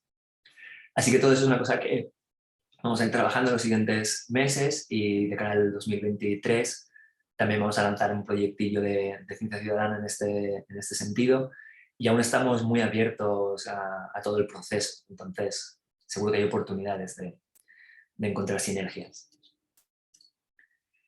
Y esta era un poco la introducción que quería daros. Sobre todo me interesaba hablar con vosotros y que me hicieseis preguntas para hablar de lo que os interesa a vosotros. Mi mensaje es que estamos en un momento de disyuntiva, es decir, tenemos señales de alarma claras de que la biodiversidad está en declive, tenemos señales de alarma claras de que muchas poblaciones de abejas están sufriendo, pero ha habido muy pocas extinciones en España de especies de abejas, lo cual quiere decir que es el momento clave para cambiar algunas de las cosas que estamos haciendo, para mejorar algunas de estas prácticas de manejo y si les damos ese hábitat que necesitan, poder revertir estos patrones. De aquí, o sea, si seguimos intensificando nuestra forma de vivir y perdiendo hábitats tanto naturales como seminaturales, y empezamos a perder especies, eso sí que ya una vez has perdido una especie es irrecuperable. Entonces yo creo que estamos en un momento, y yo soy positivo, que están cambiando cosas, quizá no lo rápido que habrían de cambiar, pero estamos teniendo una gestión que pues totalmente compatible con mantener una gran biodiversidad. Y nada, muchísimas gracias. Gracias, yo creo que ha sido muy clarificador. Guillermo, si te parece, pasamos a hacer las preguntas. En principio, solo Augusto Barcenilla nos ha hecho preguntas. Juan José de San Lázaro nos ha mandado un enlace de un proyecto por si nos interesa. Gracias, Juan José. Mientras que contestamos a las preguntas de Augusto, si te parece, damos tiempo también por si alguien más se anima como antes. No sé si te las voy leyendo una por una. Primero me decía, me llama la atención la estadística de la población de la abeja mielífera. Cuando desde muchas organizaciones medioambientales proclaman lo contrario, ¿o me lo parece a mí? ¿A qué se debe? Mira, yo soy siempre muy... O sea, me gusta pensar en positivo. Yo creo que es fruto de que hay una muy buena voluntad de hacer llegar un mensaje de urgencia y muchas veces cuando se habla del declive de las abejas se confunde de qué abejas estamos hablando. Muchas veces si se habla de las abejas en genérico, la gente puede interpretar que es la abeja melífera y es difícil de saber en ese sentido. Yo creo que pues, ha habido campañas que han sido un poco desafortunadas en este sentido, porque si hablamos de biodiversidad, a lo mejor esta frase es un poco bestia, pero yo hablo que es como si uno quisiera salvar la biodiversidad de pájaros poniendo más granjas con gallinas. Pues son cosas diferentes. Puede estar muy bien poner más granjas con gallinas para la alimentación, sobre todo si están bien cuidadas, pero si uno está preocupado por la biodiversidad, lo que tiene que preocuparse es de las especies raras, especies endémicas, especies que tienen otros problemas. Y el segundo factor que es importante es que he intentado cuadrar, y es que el hecho de que incremente el número de abejas de la miel no quiere decir que no tengan problemas. Entonces muchas veces se ha simplificado, pero sí que es cierto que muchos apicultores están teniendo pérdidas y mortalidades mucho más grandes que las normales y que las que tenían anteriormente. Es decir, que también están muriendo muchas más colonias de abejas de lo normal. Y eso sí que es preocupante, hay que tratarlo como se tratan pues, muchas otras enfermedades de otro tipo de especies manejadas. Entonces sí que hay que tener, o sea, sí que hay que cuidar las abejas de la miel, pero no porque la especie pueda extinguirse, sino porque es una especie de interés comercial. No sé si ha quedado un poco más clara la respuesta. Yo creo que sí. Vamos a hacer otra de Augusto y aunque las tres primeras eran suyas, pasamos a otra persona y luego retomamos, ¿vale? Pregunta, en la zona de Castilla, ¿cuáles serían las especies de plantas más apropiadas para la proliferación de las abejas silvestres? Sí, pues lo más apropiado es especies nativas y especies que salgan en vuestra zona. Como regla general, estamos ahora empezando a preparar también una guía, pero si uno quiere pensar en qué tipo de especies plantar, podéis pensar en dos ejes, ¿no? Uno es que florezcan a lo largo de toda la temporada. Entonces, por ejemplo, el romero florecerá muy pronto, casi en invierno, principio de primavera.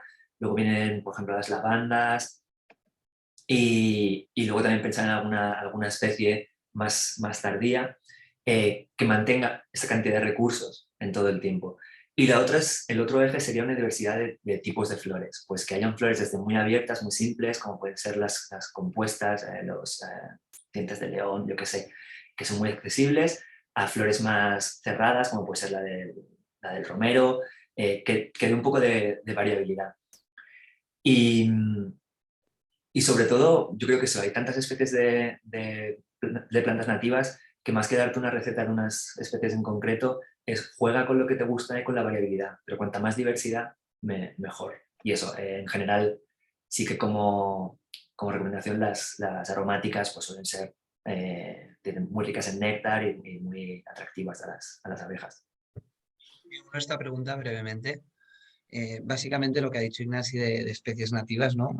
También hablamos de ello en las guías estas que hemos preparado, de mejores prácticas, pero yo creo que otro eje, y corrígeme Ignasi, son los refugios, ¿no? Que tengan zonas donde no vayamos a pasar herbicida o pesticida y donde no vayamos a arar, porque algunas de estas especies son dependientes sencillamente de tener un sitio donde les dejemos tranquilas para poder anidar, ¿no? Eso también es importante estructuralmente. Sí, mantener zonas, eso, que tengan bajo nivel de perturbación es muy importante. Vale, continuamos entonces. Victoria Gómez nos dice, en el conteo de visitas de polinizadores durante 10 minutos se hace en el momento de máxima floración, se repite el conteo en el tiempo me interesaría la referencia de ese artículo para poder echarle un ojo. Claro, sí, ese artículo es un artículo relativamente técnico que tampoco damos los detalles aplicados a cada caso. En general, lo que tú quieres es que sea representativo. Entonces sí, yo creo que en el pico de floración es un momento que es representativo y lo ideal sí que es repetirlo varias veces, porque como todos sabemos, si tú solo haces una vez con 10 minutos, puedes coger pues, un momento que haya una nube, que haya más viento, que lo que sea, y coges un valor muy bajo. Pero también puede pasar lo contrario, que vas 10 minutos en un momento que justamente pues entran un par de abejas y coincide y te parece un valor muy alto. Entonces lo ideal es hacer 4, 5, 6 medidas a lo largo de 2 o 3 días y hacer una media de eso para tener un valor representativo de qué está pasando en varias condiciones. Y nada, intentaremos poner todo este material de forma más explicada pronto en la web, así que si te interesa me envías un correo. Perfecto. Esta pregunta que tenemos, bueno, Guillermo, no sé si tú quieres comentar algo de esta pregunta en concreto. Bueno, me veo obligado a hacer propaganda de LOA y decir, bueno, nosotros en la metodología estamos hablando de 5 minutos, supongo que quizás por armonizarnos, ¿no? Entre Ignasi, entre nosotros y entre toda la gente de Estación Ciudadana, al final decidiremos si son 5 o 10. Estas son metodologías que también pues, se están haciendo en Francia, en Inglaterra, estos 10 minutos. Y aparte de si repetir varios días seguidos, como mencionaba Ignasi, que no es lo que intentamos en el OVA, porque entendemos que un agricultor igual no tiene 6 días seguidos para poder muestrear, sí que nos interesa un muestreo plurimensual, ¿no? Para entender, recordemos las gráficas que veíamos durante mi presentación, para entender cuándo empiezan a declinar, en qué momento del año, que claro, normalmente en verano, evidentemente vamos a tener un cuello de botella por floración, por recursos, pero nos puede ser interesante saber esa evolución temporal, ¿no? ¿Por qué en una parcela aguantan un mes más que en otro? Por eso, mes a mes es la propuesta que hacemos en el OVA. Perfecto. Seguimos entonces. Esta pregunta, bueno, yo la hago, Ignasi, porque también estamos en tu tiempo, pero quizá, Claro. Guillermo, sería más para ti, vosotros valoráis. ¿Cómo podemos favorecer la presencia de otros polinizadores que no sean abejas? Sí, yo puedo responder un poco y luego le paso la palabra a Guillermo porque claro, trabajamos con foco en abejas, pero los polinizadores trabajamos con todos ellos. Entonces, muchas de las prácticas que hacemos para abejas funcionan igual para otros polinizadores, que es básicamente incrementar el número de recursos florales. Luego, para los sílfidos, que también son muy buenos polinizadores, son de la familia de los dípteros, la misma familia en que están las moscas, muchos de ellos tienen estados larvarios que son acuáticos, entonces tener pequeñas charcas, pequeñas zonas donde se mantenga humedad suele ser positivo para ellos. Y de cara a las mariposas, sus larvas se alimentan muchas veces de diferentes plantas que eso, tener esa variedad de diferentes plantas da esta variedad de recursos también para que se alimenten las orugas, que luego serán mariposas. Entonces, eso, con el añadido de puntos de agua y pequeñas charcas, el resto de acciones yo creo que son bastante complementarias para varios grupos. Guillermo, ¿quiere complementar lo que ha me comentado parece, Ignasi? me parece fantástico. Pues Pasamos a otra entonces, pregunta. seguimos. Nos preguntan también, ¿existen polinizadores nocturnos? Una pregunta muy concreta. Sí, no, correcto. Existen polinizadores nocturnos. En general, hay especies de plantas que también están especializadas en abrir las flores, sobre todo son en el crepúsculo, primeras horas de cuando ha caído el sol, y que además emiten ciertos volátiles y ciertos aromas a estas horas, y están muy asociados muchas veces a polinización por lepidópteros, algunas polillas o especies nocturnas. Lo que pasa es que son sistemas ya más especializados, ¿no? El 90% de la polinización pasa durante el día. Vale, tenemos muchas más preguntas. Sigo haciéndote, Ignasi. Nos dice Mari Carmen, ¿por qué hay tantos enjambres en las ciudades? ¿Son mielíferas? Sí, no estoy seguro si hay tantos o no, pero en general sí hay un enjambre, el típico enjambre que se ve en un árbol o así, son de abeja de la miel, y muchas veces es porque hay apicultores cerca y hay momentos en los que el enjambre se divide o simplemente se mueve, y mientras buscan un nuevo sitio, pues dejan o sea, se agrupan en torno a un árbol o un agujero. Y yo creo que es simplemente el resultado de que cada vez hay más apicultores en la cercanía de las ciudades. Yo un comentario como urbanita. Sí, Se están poniendo muy de moda las asociaciones de apicultura urbana y las colmenas urbanas, y además es curioso porque a nivel productivo están siendo muy rentables. Casi es más un problema de papeleos y de convencer a tus vecinos que otra cosa. Incluso, bueno, yo soy de Valencia, conozco asociaciones que se dedican a recoger colmenas que durante la enjambrazón se forman y se instalan en edificios abandonados. O sea que sí que realmente hay una población de abeja de la miel sí, sí, urbanita también. Sí. ¿Continuamos con la siguiente? perfecto. Vale. Nos dice María del Mar Hernández, no se habla de los monocultivos. Por ejemplo, en Brihuega se ha apostado por la lavanda. ¿Y qué pasa después de la floración de la lavanda? Sí, como he comentado, cuanto más heterogéneo es el paisaje y más diversidad de cultivos hay, mucho más amigable será con toda la biodiversidad. Los monocultivos, sobre todo muy extensivos, pues tienen el problema que dentro del cultivo raramente nidifican polinizadores o cualquier otra especie. Y en el caso de la lavanda en concreto, yo creo que es un cultivo interesante como complemento. Tampoco conozco mucho la situación socioeconómica del cultivo de la lavanda, pero al menos desde el punto de vista de paisaje, creo que intercalar cultivos de lavanda con otros cultivos es interesante. Naturalmente, si solo pones lavanda, estamos en las mismas. Tú ofreces mucho recurso floral, pero muy concentrado en el tiempo. Con lo cual, seguramente, si son grandes hectáreas de lavanda, tampoco van a permitir grandes poblaciones de polinizadores porque no va a haber demasiado recurso. Y como dices, si es un periodo muy corto, pues tampoco cuando acaba la lavanda no pueden mantener poblaciones saludables. Entonces yo creo que lo ideal es eso, que el cultivo de lavanda es súper positivo a nivel de que es un recurso ideal para muchas especies, pero combinado con otros cultivos en el paisaje. Vale, continúo, Guillermo. Si tú en cualquier momento quieres añadir, pues lo haces directamente. Nos pregunta Fernando Allende, que tiene dos preguntas, pero creo que es parte de la misma. Piensa qué es mejor, piensa qué crees que es mejor para optimizar la polinización. Una estructura de setos en diferentes estratos, mantener una formación homogénea o diversificar la estructura interna del seto. Además, quizás esa heterogeneidad favorece los refugios en la estación desfavorable. Sí, en general yo creo que ahí cada maestrillo tiene su librillo y que el agricultor conoce muy bien su campo. Entonces sabe cuáles son las constricciones que tiene. Por ejemplo, yo que sé, los setos no me pueden crecer mucho porque debe pasar maquinaria. Entonces yo creo que hay que jugar con eso. El seto que funciona es el que tú estás contento con él. Dicho esto, cuanto más heterogéneo y más diversidad de especies y grandes, pequeñas, algunas con más hueco, otras con menos, mejor. Pero, pero yo creo que eso, comparado con tener el linde que has pasado herbicida y totalmente seco y apurando hasta cualquier seto, va a ser una función importante.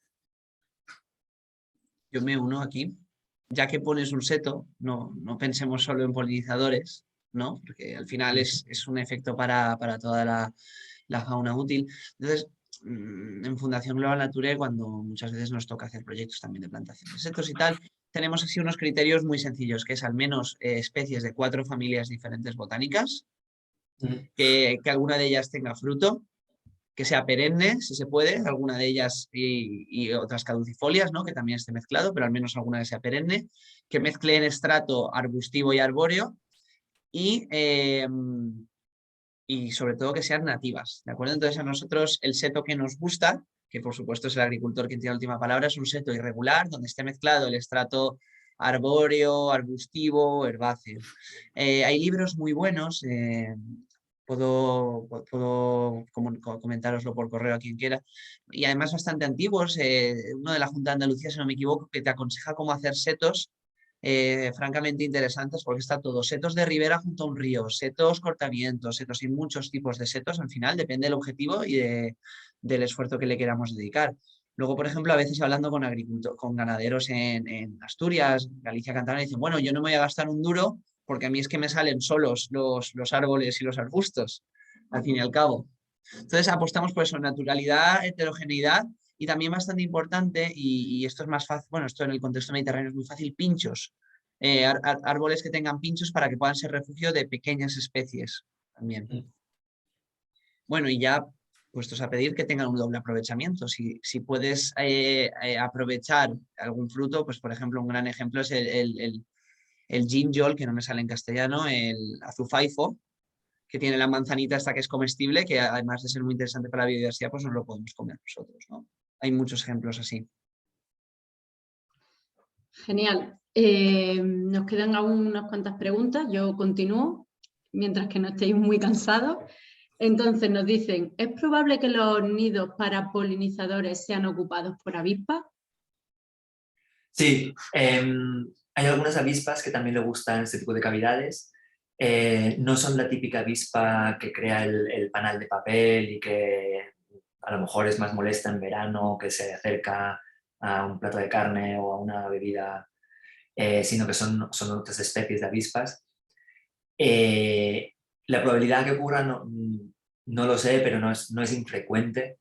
Lo que más van a nidificar son abejas, pero de vez en cuando entran este tipo de avispas, pero también destacar que este tipo de avispas también son beneficiosas, son un gran controlador de plagas porque alimentan a sus crías básicamente con pequeños insectos, con áfidos, con escarabajos, con incluso alguna mosca. Entonces yo creo que simplemente si nidifican avispas es bienvenidas.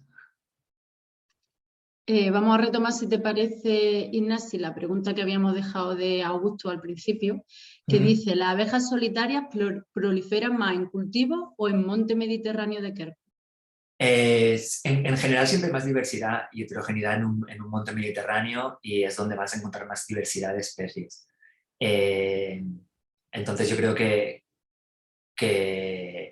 en cuanto a diversidad, las zonas naturales siempre van a estar por encima de las zonas agrícolas. Lo cual no quiere decir que un cultivo bien gestionado, con una granja con heterogeneidad, conserve poblaciones muy saludables de abejas. Pero el cultivo mediterráneo pues siempre tendrá más probabilidades de encontrar especies raras o adaptadas a ciertas especies de sotobosque. Vale. María González nos dice, ¿el sistema para monitorizar especies nocturnas es el mismo que para diurnos? Yo diría que no, en el sentido de que observar la polinización nocturna es una tarea complicada, que te puedes tirar muchas horas y no observar prácticamente nada. Entonces, eso, a no ser que tengas un interés especial en una especie de planta que sabes que se poliniza nocturnamente o algo así, que entonces ya buscas el método. Yo no haría muestreos como los que hemos hablado, que son simples de observación en este tipo de condiciones, porque seguramente vas a llevarte a casa un montón de ceros, porque también es más rara pero más eficiente muchas veces. Es decir, que a veces tienen una visita en toda la noche, pero con esa visita es suficiente porque el sistema está muy afinado. Pero si quieres saber más de esto, que me escriba un email y podemos hablar un poco más. Las metodologías son diferentes, ¿no? Y la diversidad también es diferente. Nos vamos a encontrar muchas polillas raras que además no las vemos de normal y no es tan fácil abordar quizás la polinización nocturna. Vale, seguimos, ¿vale? Nos dice María del Mar, tampoco se habla del glisofato y el daño que hacen los herbicidas a las polinizadoras. A ver, perdón. Muchos ayuntamientos en España siguen utilizando el glisofato para ahorrar costes de desbroce de herbáceas y la DGT echa glisofato en todas las autopistas. No sé si es una pregunta o es simplemente un comentario. Perdón que me Correcto. cuele, Ignasi, ¿eh? Perdón que me cuele aquí. Es que Sí, antes sí. nos hacían una pregunta sobre la PAC, sobre las áreas apartadas. Bueno, hasta que no cambie un poco la visión de la administración, no tiene sentido estar hablando o considerando las zonas aparte de los cultivos, ¿no? Estos improductivos de la PAC o como verdaderos reservorios de diversidad si estas prácticas siguen siendo habituales, ¿no? Se siguen rociando desde el punto de vista ya no de por lo que los efectos tóxicos son, ¿no? Que pueda tener el glifosato, sino que como están eliminando la diversidad vegetal, que es la que sustenta la diversidad de polinizadores, por lo tanto es contraproducente contra esos objetivos. Entendemos tu queja. No, perdona, Ignasi, que me No, no puedo tengo nada ir. que añadir, de hecho, totalmente de acuerdo. Es otra de los herbicidas, es otro de los grandes presiones sobre los polinizadores, pues básicamente se cargan el recurso floral. Y te diría más, María del Mar, porque a partir de observación, de cuando vas a una parcela y te pones a mirar qué adventicias, qué malas hierbas hay, ¿no?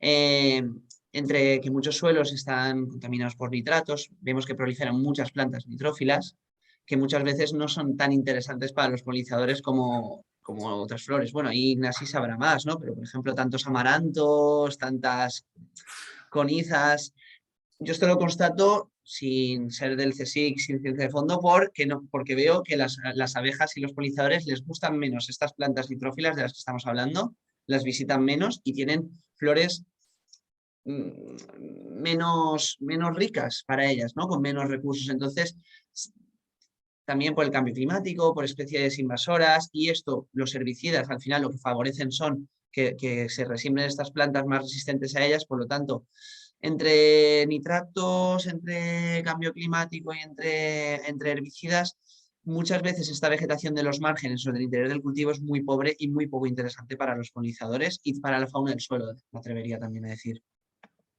No sé no sé, Ignasi, si es verdad que estas plantas luego son efectivamente menos ricas, pero a nivel Sí, sí, visita sí sí. que...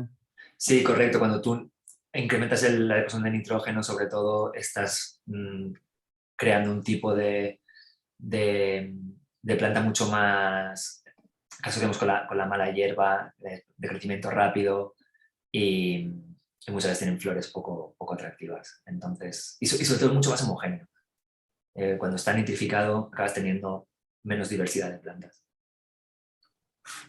Vale, pues nos quedan dos preguntas, Ignasi. Jaime nos dice, entre las moscas, mariposas, escarabajos, encontramos también, además de polinizadores, especies que generan daño en los cultivos. Mariposa de la cola, algunas chinches corta yema, moscas del puerro, zanahorias. ¿De qué manera afectan las medidas para potenciar los polinizadores a estas otras especies no tan deseadas? Es una gran pregunta y es una de las barreras que encontramos muchas veces para potenciar la biodiversidad. Entonces, es complicado porque hay estudios y sobre todo a gran escala que en principio dicen que en el campo medio, o sea, al azar, en un campo ideal cualquiera, en general estas medidas, los efectos positivos son mayores a los efectos negativos. Los efectos positivos que obtienes de incrementar tu polinización, pero también de retener más agua, de perder menos suelo, de tener más suelo más fértil y de control de plagas que pues, muchos de esos pájaros e insectos están haciendo sobre estas especies que son menos favorables para tu cultivo. El problema es que también hay mucha variabilidad. Entonces, para un año en concreto y para tu campo en concreto, puede ser que pues en uno de estos momentos tengas pues una plaga que se te ha descontrolado. Y es un poco la paradoja esta de sabemos que en general, si lo hacemos todos, sale ganando y todos nos va a ir mejor, pero es cierto que a veces hay plagas que son más difíciles de controlar y que pueden descontrolarse. Y en cuanto a estas preguntas más concretas, yo creo que es muy dependiente de la zona. Si tú usas una zona heterogénea con prácticas de cultivo bastante generalizadas a tu alrededor también, que son compatibles con la biodiversidad, yo creo que estás en mucha mejor posición que si estás en una zona muy intensiva de monocultivo, donde todos los agricultores están plantando lo mismo al mismo tiempo y tienes que, pues, que valorar más qué tipo de plagas tienes y cuáles te están dando problemas y adaptar un poco estas acciones a este sistema. Pero en resumen, que yo creo que en general los beneficios son superiores a los costes, pero hay que valorar naturalmente cada caso y qué problema en concreto tienes en tu campo. Guillermo, ¿quieres comentar? Sí, yo quería añadir, nos gusta a nosotros siempre enfocarlo con un dato. Esto, mientras que solo la mitad de los artrópodos, es decir, insectos, arañas, etcétera, los insectos plagas, solo la mitad necesitan estos hábitats seminaturales como las cubiertas, los setos, los artrópodos beneficiosos lo necesitan el 80% de ellos. También, por otro lado, estos insectos beneficiosos, una cuarta parte son estrictamente carnívoros, o sea que se pueden alimentar de las plagas independientemente de dónde está esa plaga, ¿no? Si está en medio del cultivo o donde esté. Pero 3/4 partes de ellos, o sea, el resto, de las 3/4 partes restantes, dependen de polen, néctar y otros recursos. Por lo tanto, para mantener esa fauna útil, dependemos más de las infraestructuras ecológicas. Por lo tanto, no solo hay que pensarlo en escala polinizadores, sino que también estas infraestructuras ecológicas realmente están contribuyendo al control biológico también. Sí, correcto. Y desde el punto de vista de lo que sabemos de cómo funcionan los ecosistemas, cuando tienes una red de muchas especies conectadas unas con otras, unas se comen a otras, favorecen, hay un cierto control que le da estabilidad y ninguna de las especies se descontrola. Cuando tienes sistemas muy simplificados, donde al final tienes un cultivo y una plaga, que nadie controla a nadie, es mucho más fácil que en un momento dado una de ellas se descontrole y te cree problemas a escalas más grandes. Con lo cual la biodiversidad suele estar relacionada con también tener más estabilidad en el sistema. Vale, pues nos queda una última pregunta. Creo de todas maneras, Guillermo, que tenemos unos compañeros que están bastante puestos por el tema y han puesto el manual del que tú hacías referencia. Lo digo porque quizás sea bueno para que todos puedan verlo, compartirlo en el chat ahora. Sí, creo que lo borró sin querer, respondiendo a la pregunta. Vale, nada, no sé si Araceli, sale. yo ahora lo pongo en el chat, si puedes ponerlo tú mejor y si no, ahora yo lo pongo sin problema. Y la última, y gracias Araceli, la última pregunta es de Mari Carmen Pereira, que nos dice, en zonas de secano, ¿cómo se deben mantener para retener los polinizadores silvestres?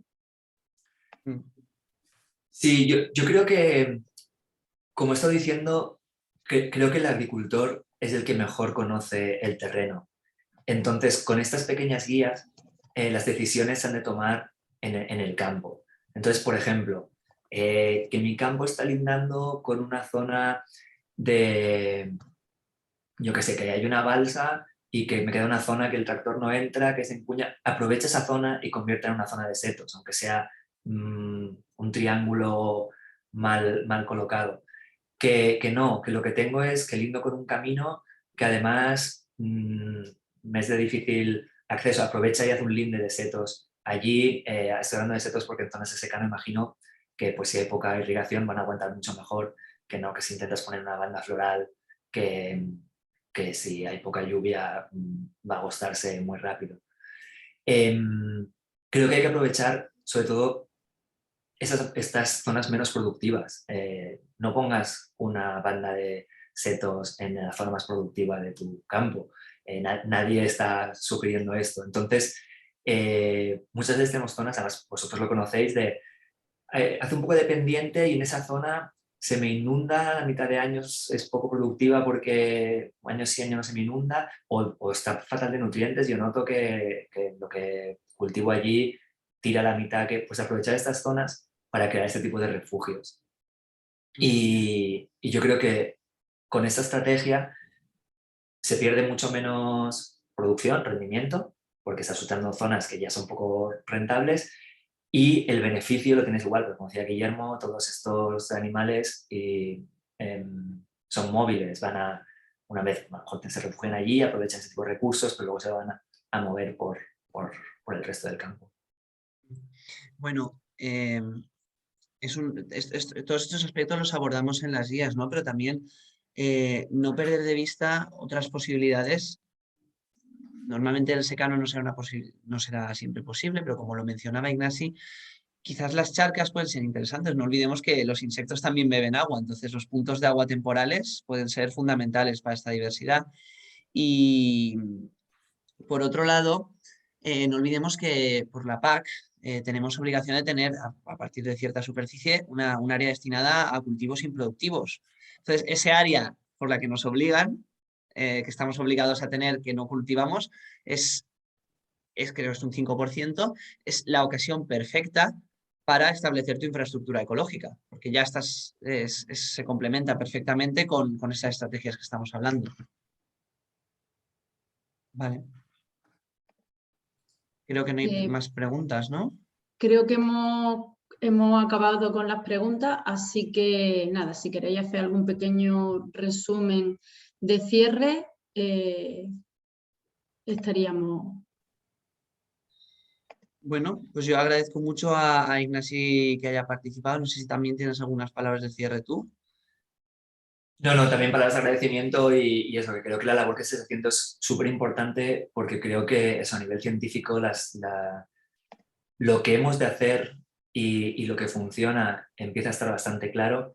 Ahora lo que falta es implementarlo y yo creo que la estrategia de que los propios agricultores puedan codiseñar, puedan decidir qué acciones hacen y puedan medir y ver si están funcionando o no, creo que es una medida muy acertada. Y bueno, la primavera estáis fuera, entonces, bueno, pues yo os vuelvo a proponer, aunque no participaréis en el OVA, de verdad, que os vayáis al campo, que miréis polinizadores, que pongáis un nido, porque vamos a aprender un montón y es francamente divertido e interesante y es una ocasión para educarnos sobre estos polinizadores y para ayudar a preservarlos. Entonces, aprovechad ahora estos meses que son los mejores para mirar los polinizadores con toda la eclosión de flores y bueno, espero que os animéis y os apuntéis al OVA. Ya he recibido algunos correos entre bastidores mientras tanto. Y nada, muchísimas gracias por haber participado en esta serie de seminarios. Os recordamos que van a estar grabados y supongo que los haremos disponibles a través de una plataforma que Patricia os podrá explicar mejor. Tendremos una sesión de cierre también en un congreso final del OVA para marzo, para el 24 de marzo. A no ser que haya un incidente, mantendremos esa fecha para el 24 de marzo, ¿de acuerdo? También, aprovechando esta temporada de primavera, los diferentes técnicos del OVA nos estamos desplazando para formaciones en algunos puntos de los que os iremos informando. Si sois una asociación de agricultores, un instituto, algún tipo de organización que pueda tener interés en esto, no dudéis en escribirnos porque si nos resulta posible logísticamente nos acercaríamos y podríamos hacer una formación, podríamos intercambiar. Por lo pronto tenemos programadas algunas formaciones en Extremadura y Valencia, de las cuales ya os avisaremos más adelante. ¿De acuerdo? Y con todo esto, pues muchísimas gracias por asistir, muchas gracias por vuestro interés. Cualquier otra pregunta que tengáis me la podéis dejar por correo. Y un abrazo a todo el mundo. Muchas gracias a todos. Gracias, chao. Hasta luego.